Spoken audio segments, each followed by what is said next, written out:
சில நேரம் நமக்கு எந்த காரணமுமே இல்லாமல் ஹாப்பியாக இருப்போம்ல, அந்த மாதிரி தான் இன்றைக்கி எந்த காரணமுமே இல்லாமல் நான் ரொம்ப சோகமாகவே இருந்தேன். காலையிலேருந்து ரொம்ப டல்லாகவே போயிட்டு இருந்துச்சு. எந்த வேலையும் சுறுசுறுப்பாக போகல. சரின்னு ஈவினிங் போல் குளிச்சுட்டு சாமியெல்லாம் கும்பிட்டுட்டு கொஞ்சம் நேரம் அமைதியாக உட்காந்துருந்தேன். இந்த பசங்களை வச்சுட்டு எங்கேருந்து அமைதியாக உட்கார்றது, கொஞ்சம் நேரம் உட்காந்துருந்தேன். அதுக்கப்புறமா எப்படி நம்ம டின்னர் செஞ்சு தான் ஆகணும்னு சொல்லிட்டு போய் செய்ய போனால், ரொம்ப நேரம் நூடுல்ஸ் வாங்கி வச்சுட்டே இருக்கமா, அதை பண்ணி கொடு அப்படின்னு சொன்னாங்க. சரின்னு நூடுல்ஸ் தான் அன்றைக்கி பண்ணியிருந்தேன்.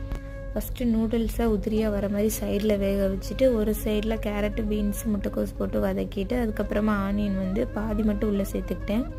இது கூட உப்பு, மஞ்சத்தூள், பெப்பர் லைட்டாக சேர்த்துட்டு வேக வச்சு எடுத்துட்டேன். கடைசியாக ஸ்டவ்வை குறைச்சி வச்சுட்டு ஆனியன் சேர்த்துட்டு அதுக்கப்புறமா வேக வச்ச நூடுல்ஸையும் உள்ள சேர்த்து மிக்ஸ் பண்ணியாச்சு.